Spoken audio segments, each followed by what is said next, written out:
Today I want to look at option number 2, which is how the media relates to women in politics.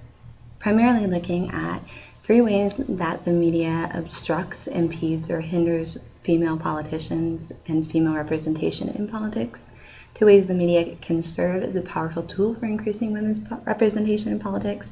And then if I were a media campaign manager for a woman running for political office, what would be 3 rules that I would instruct her to do or not do, or use or not use when it came to her campaign? The first thing that I wanted to look at were the 3 ways that media obstruct women's representation in politics. And when I look at this, I want to look at the fact of gender stereotypes, dual binds, and then also types of press coverage. And so the first thing would be gender stereotypes, female traits versus masculine traits.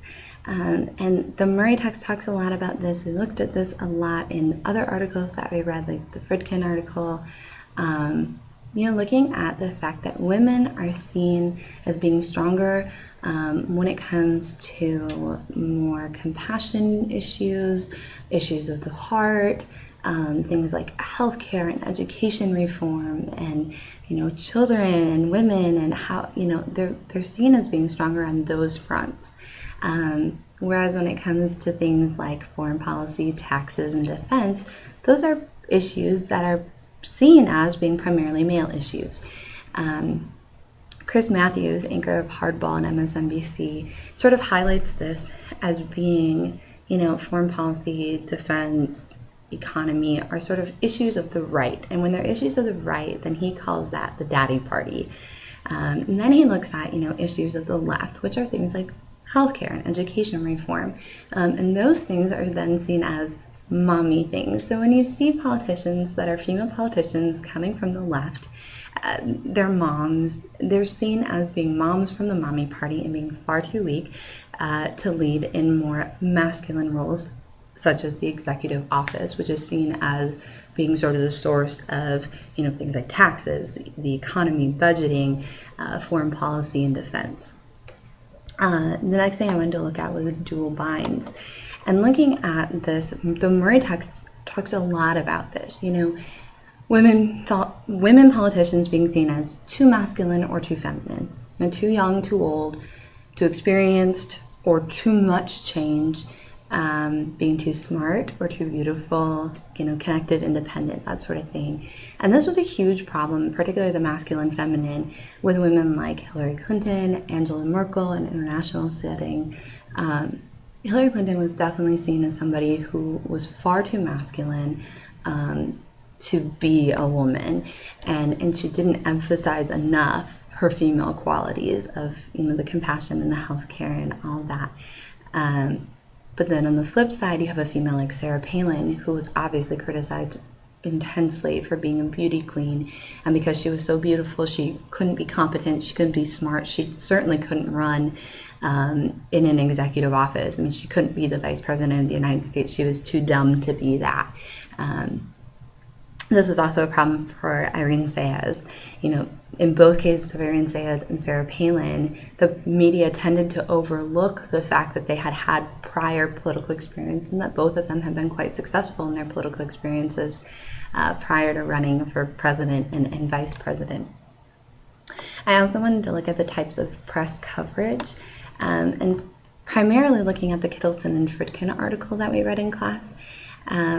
They talked a lot about how women candidates received less coverage and less prominent coverage of real issues when it came to female politicians, and that the news media tended to focus on expressive strengths such as honesty and compassion when describing women candidates, whereas instrumental traits such as experience and leadership were more commonly used to describe male candidates. And that coverage of policy matters corresponded to men's and women's, gender stereotypical traits and strengths. Issues of foreign policy, defense, trade, and the economy were more likely to be discussed for male candidates, whereas women candidates in their campaign coverage were more frequently linked to issues of poverty, education, healthcare, women's rights. But it is important to note that the jalousie article in 2006 examined news coverage for senatorial and gubernatorial candidates between 1992 and 2000 and found only modest gender differences in news coverage. So definitely a comparison between the two studies. That being said, that the media does obstruct women, and it's clear after reading the Murray text, it's clear after reading our articles, our scholarly articles on the subject, that, the media can impede women politicians, and certainly, women having an ambition to even go into politics to begin with. I want to look at two ways that the media can serve as a powerful tool for increasing women's representation. And one way I want to look at that is to reaffirm female attributes and positions of leadership. And a key person that I wanted to look at for this was Ellen Sirleaf Johnson. She represented, for the country of Liberia, she was mother, she was grandmother, she represented peace, she represented education, she represented development, and she represented change in a beautiful and hopeful and wise way. But she was also seen as Liberia's Iron Lady, that she was well educated, she was experienced, she had zero tolerance for corruption, and she had, not only the empathy to deal with the country that was hurting, but she also was tough enough to stand up to former warlords and corrupt politicians and say enough is enough. And that is a huge, way of a female politician sort of utilizing all these different aspects, utilizing the media to portray, her experience and her change in a good way, in a good balance. And that's one way that female politicians could be used in other countries, that the media could really be harnessed to sort of emphasize where they can be, quality to improving the country in so many different ways. Looking at, sort of a lot of the articles that we read about female senators and the video 14 Women, looking at how women can come across party lines and they can get the job done and they can compromise and they don't have to always have the credit for everything. They're just fine if the job gets done and it gets done well and the bill gets passed and the day moves forward and the country moves forward in the process. And so that's one way that the media could really emphasize that so much more and encourage women to be in politics. And encourage the women that already are.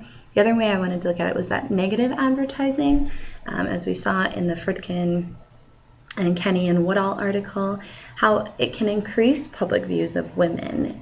The uncivil advertisement is more damaging for the male candidate than the female candidate, and that's something that could really be utilized. The last thing I wanted to look at very briefly was, if I was a campaign manager, what would I tell my politician? And I think the biggest thing is to remember that there is no golden rule for success. Don't buy into what the media says about you. They're not your battle. They're not your fight. You're running for an office. It's going to be tough. It's going to be hard, but don't buy into it, because when you buy into it and try to battle the media, it tends to blow up in your face. I would also say, over-dramatize your experience on male issues, things like foreign policy, the economy, budgeting, taxes, things like that. And then flip side that, when you overemphasize and talk about those male issues, then show the people how you can be feminine, how you are a woman and you are a woman running for a political office. And then lastly, I would say, no matter what you look like, no matter if you're young or old or beautiful or, you don't think you're beautiful, whatever, that you would remember always, first and foremost, that you are a professional and that you are a politician and that you need to look like one and dress like one and try your best to, show people that it doesn't matter what you look like, it doesn't matter what you wear, that that's not the really important part of who you are and what your job is. So all that being said, I apologize for going about a minute over. I hope that you enjoyed this presentation on the media and women representation in politics.